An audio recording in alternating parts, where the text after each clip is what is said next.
I was smiling when the laughter erupted. A screen flashed behind my sister, white letters on gold. Infertile, divorced, failure, high school dropout, low income, single. The hall roared. My sister grinned like she'd won an award. "Don't laugh too much," she said into the mic. "She might cry." My mother sipped her wine. My father chuckled. "Just a joke, right?" he said, eyes flicking toward me. I raised my phone. Begin. The laughter died before the word even finished leaving my mouth. It started 2 years ago. She was my anchor, or I thought she was. When I lost my job, she offered her couch. When my husband left, she poured me wine. When I couldn't have kids, she said she'd love me anyway. I believed her. Then I started noticing things. Her sudden interest in my ex-husband's favorite whiskey. Her new perfume, the one he once bought me. Her phone lighting up at odd hours. Her laughter, hushed. The night I caught them, it wasn't dramatic. No screams, no flying dishes. Just his shirt on her bedroom floor. Her door slightly open. Her voice whispering his name. I didn't cry. I just closed the door. And quietly, something inside me stopped begging for love. Revenge isn't about rage. It's about rhythm. You don't strike when it hurts. You strike when it matters. And for her, the wedding was everything that mattered. Her perfect life. The husband, the career, the image of success. I let her have it all. I smiled when she invited me to be family again. I bought her a gift, a diamond bracelet, engraved on the inside, "For loyalty."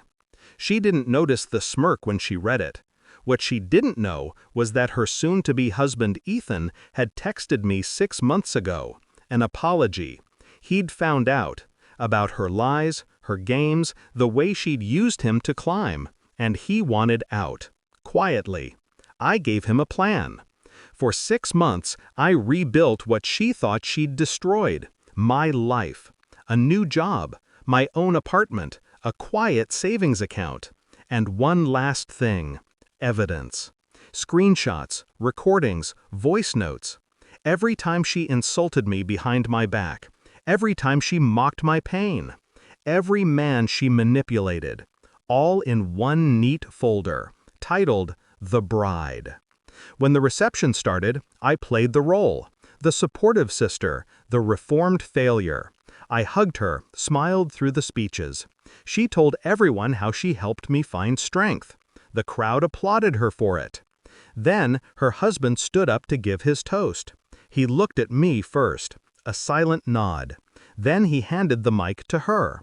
"Before we continue," he said, "we have a little video to celebrate family." That was my cue.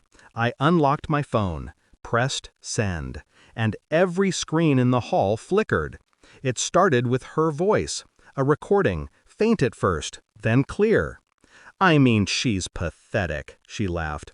"Who wants to marry a woman who can't even have kids? She's lucky I took her leftovers." Gasps rippled across the room. Then images appeared, screenshots of her messages, her voice mocking her own fiancé's mother, her lies, one after another, stacked like dominoes collapsing in sequence. Her husband's jaw tightened. He didn't look at her. He just removed his ring and placed it on the table. Her face turned pale. And then silence. The kind that hums in your ears. She looked at me, desperate, trembling. "You did this?" she whispered. I tilted my head. "Just a joke, right?" Her father-in-law stood up first, walked out. Then her husband. Then the cameras turned off one by one. My mother didn't sip her wine this time. My father didn't laugh. No one did. I walked toward the exit. Behind me, the music had stopped. The perfect wedding had frozen mid-dream. And on the golden screen, one line still glowed in silence. Begin. I waited outside. The air was cold, clean. I watched my reflection in the dark glass, not smiling, not crying, just still. People always think revenge is about getting even. It isn't. It's about restoring balance.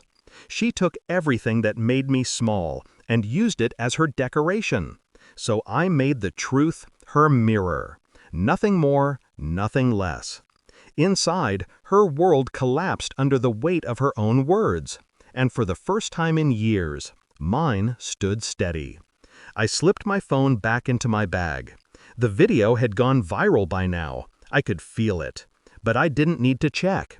The silence I left behind was enough.